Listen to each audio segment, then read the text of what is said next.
Proverbio del día, buscamos la sabiduría. Comentario a Proverbio 22 de bendición. Versículo 1. Un buen nombre, una buena reputación, ganada con bondad y honradez, es superior a cualquier riqueza. Compárese con Eclesiastés 7:1. Con las riquezas se puede aliviar la necesidad material del prójimo, pero con el buen nombre se da testimonio convincente de la verdad del Evangelio, con lo que se puede prestar ayuda en las necesidades espirituales que son las más urgentes e importantes. Versículo 2. El rico y el pobre son iguales a los ojos de Dios, que hizo a ambos. Compárese con 14:31. Y ante el que han de rendir cuentas por igual. Común es su origen, como es común su responsabilidad. Ambos tienen un solo Dios, un solo mediador, 1 Timoteo 2:5, una sola Biblia, un solo Espíritu, un solo pacto de promesas y un cielo. Versículo 3. El prudente prevé el mal antes que llegue y se apresta a evitarlo. Al ver formarse el nublado de la tormenta, corre a refugiarse en Dios como en su refugio y fortín. El simple, en cambio, pasa adelante, es decir, prosigue su camino sin percatarse del peligro y ha de pagar las consecuencias. El verbo hebreo significa ser multado y significa que tiene que sufrir el castigo que merece la transgresión. Versículo 4. Este versículo pone en relieve el principal elemento de lo que Dios exige de nosotros. Ver Miqueas 6:8 y caminar humildemente ante tu Dios. Con ello se consiguen riquezas, honor y larga vida en este mundo, en la medida que Dios cree conveniente para cada uno de nosotros, y con los privilegios sublimes del pacto de gracia, la vida eterna. Versículo 5. La vida es comparada aquí a un camino bordeado de espinos, los cuales son lazos, es decir, trampas o cepos para el tortuoso, literalmente retorcido, pues le atrapan con sus encantos fugaces del pecado. Compárese con 15:19. Es de notar que en el hebreo no aparece la conjunción y que las versiones añaden. En cambio, el prudente, que tiene discernimiento para apartarse de lo que puede poner en peligro su vida, va rectamente por en medio de la calzada, por lo que los espinos no le hacen daño. Versículo 6. La época de la niñez y de la juventud es la época de la instrucción en el camino que se ha de seguir en la vida. Este camino es ante todo el camino de la rectitud moral, pero también se implica aquí la senda más apropiada para cada individuo según su capacidad, habilidad y buena inclinación. Compárese con Deuteronomio 6:7. Todo lo bueno en religión, ciencia y conocimiento prácticos que en la juventud se aprende será una buena base para crecer mental y espiritualmente, de forma que no se aparte del buen camino cuando se haga mayor. Versículo 7.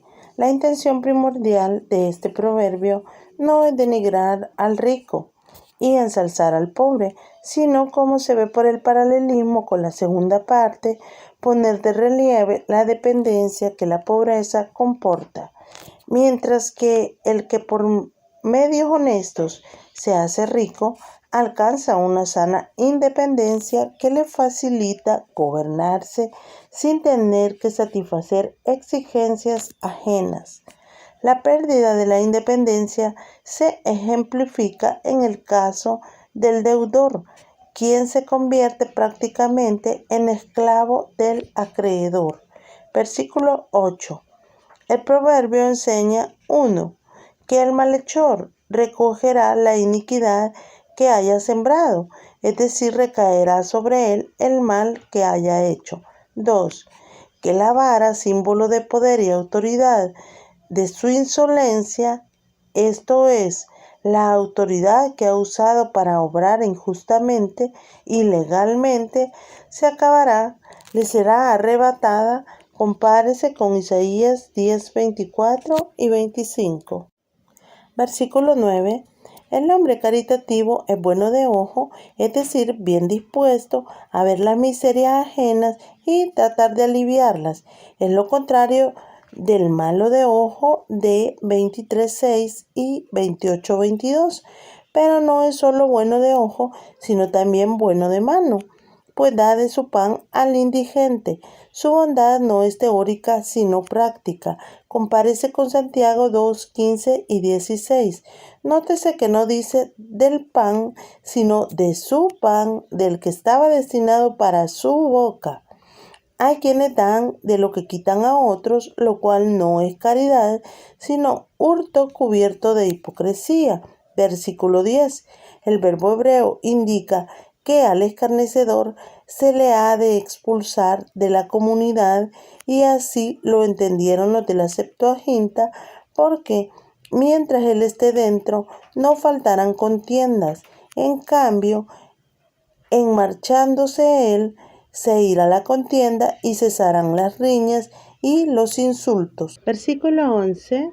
Un caballero de cuerpo entero, apto para los altos puestos de responsabilidad, es alguien limpio de corazón, esto es, carente de engaño, de todo egoísmo y de malas intenciones, y resuelto a mantener siempre limpia su conciencia. También es alguien que habla con gracia, compárese con Colosenses 4:6, sin adulación, pero expresando sus ideas en lenguaje decente y limpio como su corazón. El rey, si es un rey sabio y bueno, que procura su propio bien y el bien de sus súbditos, lo tendrá por amigo. Compárese con 16:13. Versículo 12. Dios es el guardián de la verdad del conocimiento, entendido como siempre en proverbios en sentido ético, y por consiguiente preserva al que sigue la verdad, la sana doctrina, pues a eso equivale aquí el conocimiento. Esta interpretación se corrobora por el paralelismo antitético de la segunda parte. Dios trastorna las palabras del desleal, puesto que no expresan la verdad. Versículo 13. En 26:13 y siguiente se repite este proverbio, así como en 19:24.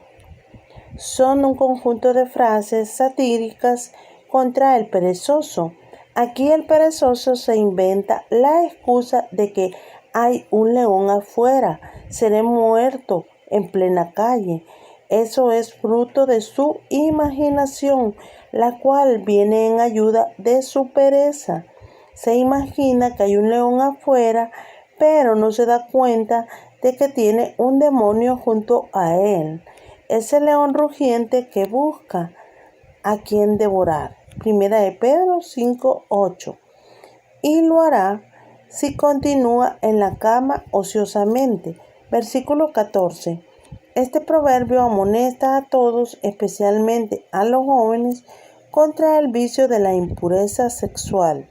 Los que sientan interés por el bien de su alma huirán de la boca de las frases seductoras y de los besos de la mujer ajena. Los que se abandonan a este vicio son abandonados de Dios, pues le provocan a ira y caerán en esa fosa profunda que es la boca de la mala mujer. Versículo 15. El pecado es necedad, pues es lo contrario a la sana razón y al verdadero interés de la persona. Además, está ligado en el corazón del muchacho. En otras palabras, el estado natural del hombre desde la infancia comporta una inclinación a la delincuencia. La corrección de padres y maestros, etc., es el único remedio para impedir que esa mala inclinación tuerza el árbol para siempre y hacer que se enderece y se mantenga a raya los malos brotes de amargura que pugnen por salir a la superficie. Todos en realidad necesitamos la corrección de nuestro Padre Celestial, Hebreos 12:6 y siguiente, y hemos de besar la vara que nos corrige. Versículo 16. El texto hebreo es ambiguo y puede interpretarse de varias maneras, pero la única que es compatible con el tono general del libro y aún de toda la Biblia es la que concisamente ofrece el Dr. Ruairi. Tanto la explotación del pobre para enriquecerse como el sobornar al rico conducirán a la pobreza. Muchos han llegado a la pobreza por el camino de una necia o pecaminosa generosidad, pero nunca por medio de una prudente caridad. Ver Lucas 14, 12 y 13. Versículos 17 al 21. Comienza aquí una colección de palabras de los sabios, la cual en realidad llega hasta el final del capítulo 24, como se ve por 25.1. El autor o compilador es desconocido y se admite comúnmente, incluso con base en 25.1, que no los compuso Salomón, contra lo que opina Matthew Henry. Téngase esto en cuenta al comentar toda la sección. Nota del traductor. En los versículos que ahora nos ocupan hallamos 1. Una seria exhortación a adquirir sabiduría y gracia atendiendo a estas máximas de los sabios. Hay que escucharles y estar dispuestos a ponerlas por obra, pues el oído no servirá de mucho si falta el corazón. 2. Razones con las que corrobora esta exhortación. A. El valor y el peso de las cosas mismas que se nos recomiendan son cosas deliciosas, compárese con 3.17, es decir, sus consecuencias serán placenteras, pues tienen que ver con la gloria de Dios, la santidad y dicha de nuestra alma, el bienestar de la humanidad y quizá aptas para que los reyes las hablen y los senados las oigan. Digo, quizá, nota del traductor, pues Matthew Henry sigue así la interpretación del vocablo hebreo ashishon en el sentido de cosas excelentes, principescas, cambiándolo así en shalishin. Shishon significa el día antes de ayer, pero aquí no cabe duda de que significa anteriormente. B. La claridad de estas cosas y la aplicación que para nosotros tienen en particular, el énfasis está en esos pronombres personales de ti, tan repetidos en estos versículos, como si fuese una carta dirigida a una persona con su nombre y apellido, como si dijese, es cosa apropiada para ti y para tu caso, para tenerla a punto sobre los labios. Versículo 18b. C. El provecho que nos sigue es de ellas, las cosas excelentes, valga esta versión para la aplicación que Dios ha escrito. Versículo 20. Para nosotros no son como los mandatos que un amo da a su criado, los cuales tienen por objeto el beneficio del amo, sino como los que un maestro da a su alumno. No podemos confiar en Dios saliéndonos del camino del deber. Es pues necesario que se nos enseñe nuestro deber a fin de tener razón para confiar en Dios. Es deseable tener no solo las palabras de verdad, versículo 21, sino su certidumbre, compárese con Lucas 1, 3 y 4, a fin de que nuestra fe sea inteligente y razonable hasta crecer y convertirse en plena seguridad, pero ha de preceder la obediencia. ver Juan 7:17.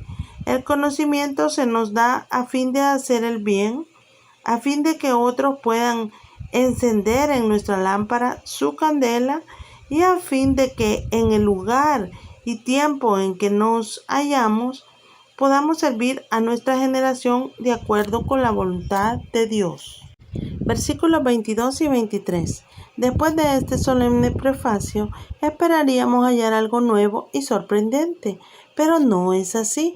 Vemos aquí una admonición lisa y llana contra la práctica inhumana de oprimir a los débiles. Gran pecado es robar a cualquier persona, pero mucho peor es robar al pobre, a quien deberíamos aliviar. Quebrantar al afligido, añadiéndole nueva aflicción, y eso en la puerta, es decir, ante el tribunal de justicia, es cosa malvada, vil y cobarde. Aprovechándose de alguien que no puede ayudarse a sí mismo, es peor que las bestias, pues que es antinatural. Pero el que de tal manera se comporta, lo hace para su propio mal, pues el oprimido encontrará en Dios su poderoso patrón. Versículo 23. Versículos 24 y 25. Un oportuno consejo a no trabar amistad íntima con una persona de mal genio, pues quien fácilmente se enfada, se ofende y se resiente, no es persona apropiada para tenerla por amigo, pues no solo se puede enfadar fácilmente con nosotros, sino que esperará que también nosotros nos enfademos con otras personas como él hace, y de ese pecado tendremos nosotros la culpa. Versículos 26 y 27. Una vez más se amonesta contra los peligros de hacer tratos, literalmente chocar la mano a la ligera, y de salir fiadores por otros, pero aquí se considera el caso especial más grave en que el que así sale por fiador no tiene para pagar. Versículo 27. Y el acreedor es tan cruel que no tiene en cuenta las normas de Deuteronomio 24:10 y siguiente, las cuales se aplican únicamente al deudor, pero no al que sale fiador por él. Versículo 28. Los mojones o piedras grandes, frecuentemente encaladas, servían de testigos de los derechos de propiedad de cada hombre. Ver también 23:10. La ley Deuteronomio 19:14 prohibía reducir los límites o linderos que marcaban las fronteras de las respectivas propiedades. Cambiarlos de lugar no solo es una injusticia en sí, sino que provoca disputas y riñas sin cuento. Versículo 29. Un hombre solícito, experto, compárese con Esdras 7:6 y Salmo 45:1b.